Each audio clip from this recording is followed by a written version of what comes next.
नमस्कार। जरा सोचिए, क्या एक खरबूजा राजा बन सकता है? सुनने में अजीब लगता है ना? लेकिन विक्रम सेठ की एक बहुत ही मजेदार कविता में एक ऐसे ही शहर की कहानी है जहाँ कुछ भी मुमकिन है। तो चलिए इस कहानी को जानते हैं। तो सवाल यही है कि आखिर ऐसा हुआ कैसे? एक राजा जिसे न्याय करने का इतना जुनून था, उसके सिंहासन तक एक खरबूजा कैसे पहुंच गया? आइए इस मजेदार पहेली को सुलझाते हैं। कहानी शुरू होती है एक ऐसे राजा से जो खुद को बहुत ही न्यायप्रिय और शांत समझता था। एक दिन उसके मन में अपनी प्रजा को खुश करने का एक शानदार आइडिया आया।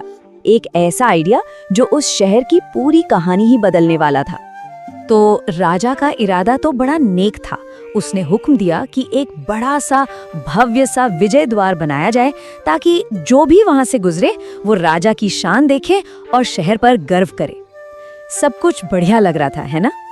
और बस यहीं से सारी गड़बड़ शुरू होती है। जो मेहराब राजा की शान बढ़ाने के लिए बना था, वही उसकी बेइज्जती की वजह बन गया। हुआ ये कि जैसे ही राजा साहब अपनी पूरी शान से उसके नीचे से निकले, मेहराब थोड़ा नीचा था और धड़ाम से राजा का ताज जमीन पर। सोचिए जरा। अब राजा का चेहरा तो गुस्से से लाल हो गया। सरेआम अपमान हुआ था और अब उसे चाहिए था न्याय। बस फिर क्या था? शुरू हो गया इल्जाम लगाने का एक ऐसा खेल जिसमें हर कोई अपनी गर्दन बचाने में लगा था। राजा की इज्जत दांव पर लगी थी। उसका पहला हुक्म था, असली दोषी को ढूंढ कर लाओ और उसे फांसी पर चढ़ा दो। न्याय तो होकर रहेगा, चाहे कुछ भी हो जाए। तो सबसे पहले बेचारे मजदूरों की पेशी हुई। वो कांपते हुए बोले, महाराज, हमारी कोई गलती नहीं, ईंटें ही गलत साइज की बनी थी। और यहीं से शुरू हुआ एक दूसरे पर दोष मढ़ने का सिलसिला। अब बारी आई राजमिस्त्रियों की। वो तो पहले से ही डरे हुए थे। अपनी जान बचाने के लिए उन्होंने झट से इल्जाम वास्तुकार पर डाल दिया। हर कोई उंगली दूसरे की तरफ उठा रहा था। लेकिन भाई, वास्तुकार तो बड़ा तेज निकला। उसने एक बड़ी चालाकी से राजा को याद दिलाया, महाराज, एक छोटी सी बात शायद आप भूल रहे हैं। इन नक्शों में कुछ बदलाव तो आपने ही करवाए थे। और बस यह सुनते ही पूरे दरबार में एकदम सन्नाटा छा गया। अब इल्जाम तो घूम फिर कर खुद राजा पर ही आ गया। अब जब उंगली खुद राजा पर उठ गई तो मामला संभालने के लिए देश के सबसे समझदार आदमी को बुलाया गया। लेकिन इस फैसले ने मामले को सुलझाने की जगह और भी ज्यादा उलझा दिया। अब कहानी एक ऐसे मोड़ पर पहुंचती है जहां सही गलत का कोई मतलब नहीं रह जाता। बाहर खड़ी भीड़ अब सिर्फ एक ही चीज की मांग कर रही थी, किसी को फांसी पर लटकाया जाए। और इसी दबाव में राजा ने एक ऐसा फैसला लिया जो उसी पर भारी पड़ने वाला था। और उस बुद्धिमान आदमी का फैसला तो सुनिए। उसके हिसाब से असली दोषी वो मेहराब था, एक बेजान मेहराब। ये इतना अजीब फैसला था कि भीड़ भी हैरान रह गई कि भाई, एक मेहराब को फांसी पर कैसे लटकाया जा सकता है। अब राजा को समझ आ गया कि बात अब न्याय की नहीं रही।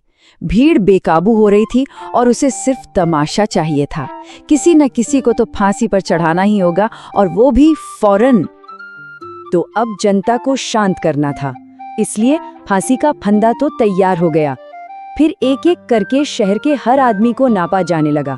लेकिन मजे की बात ये थी कि कोई भी उस फंदे में फिट ही नहीं हो रहा था। और फिर किस्मत का खेल देखिए। आखिर में जब राजा को नापा गया तो फंदा एकदम फिट निकला। मतलब फांसी पर चढ़ने के लिए सिर्फ एक ही इंसान सही था, और वो था खुद राजा। और इस तरह न्याय की दुहाई देने वाला राजा अपने ही बनाए हुए जाल में फंस गया। उसी के शाही हुक्म से उसे फांसी दे दी गई। इससे ज्यादा मजेदार और व्यंग्यात्मक अंत और क्या हो सकता था? राजा तो गया, लेकिन अब सवाल था कि अगला राजा कौन बनेगा। मंत्रियों ने इस बड़ी मुश्किल का एक बहुत ही अनोखा हल निकाला। चलिए देखते हैं। मंत्रियों को डर था कि खाली सिंहासन देखकर कहीं जनता बगावत न कर दे, इसलिए ज्यादा दिमाग न लगाते हुए उन्होंने एक पुरानी रस्म का सहारा लिया। अब शहर के गेट से जो भी अगला इंसान गुजरेगा, वही नया राजा चुनेगा। यानी पूरा फैसला किस्मत के भरोसे छोड़ दिया गया। तो अब पूरे राज्य की किस्मत उस एक इंसान के हाथ में थी जो शहर के गेट से अगला गुजरने वाला था। वो कौन था? और वो अगला इंसान था एक मूर्ख। सोचिए, एक पूरे राज्य का भविष्य तय करने की जिम्मेदारी एक मूर्ख के कंधों पर आ गई। पहरेदारों ने उसे रोककर पूछा, जल्दी बताओ, अगला राजा कौन होगा? अब उस मूर्ख से कोई भी कुछ भी पूछे, उसका एक ही जवाब होता था, एक खरबूजा। क्योंकि उसे खरबूजे बहुत पसंद थे, तो उसने कह दिया एक खरबूजा। और बस मंत्रियों ने उसकी बात को ही हुक्म मान लिया और एक खरबूजे को ताज पहनाकर सिंहासन पर बिठा दिया। तो क्या ये कहानी सिर्फ एक मजाक है? नहीं, बिल्कुल नहीं। ये कहानी असल में शासन, जनता और उनकी सोच पर एक बहुत गहरा कटाक्ष है। चलिए इस मजाक के पीछे छिपे असली मतलब को समझते हैं। इस कहानी के केंद्र में एक सिद्धांत है जिसे लेसे फेयर कहते हैं। इसका सीधा सा मतलब है अहस्तक्षेप, यानी सब कुछ अपने हाल पर छोड़ दो। ये एक ऐसी सरकार के बारे में है जो लोगों की जिंदगी में कम से कम दखल देती है। और यहीं पर इस कहानी का सबसे गहरा कटाक्ष सामने आता है। खरबूजा शहर के लोग अपने इस नए राजा से पता है बहुत खुश थे। अब खुश क्यों थे? भाई सीधी सी बात है, एक खरबूजा ना तो कोई कानून बनाता है, ना कोई टैक्स लगाता है और ना ही किसी के काम में टांग अड़ाता है। तो जब तक लोगों को अपनी शांति और आजादी मिल रही थी, उन्हें इस बात से भला क्या फर्क पड़ता कि सिंहासन पर कौन बैठा है। तो आखिर में ये कहानी एक बहुत ही गहरा सवाल छोड़ जाती है। अगर किसी समाज को सिर्फ शांति और आजादी से मतलब है, तो क्या सच में इस बात से कोई फर्क पड़ता है कि उनका शासक एक इंसान है या फिर एक खरबूजा? ये एक ऐसा सवाल है जिस पर सोचा जाना चाहिए।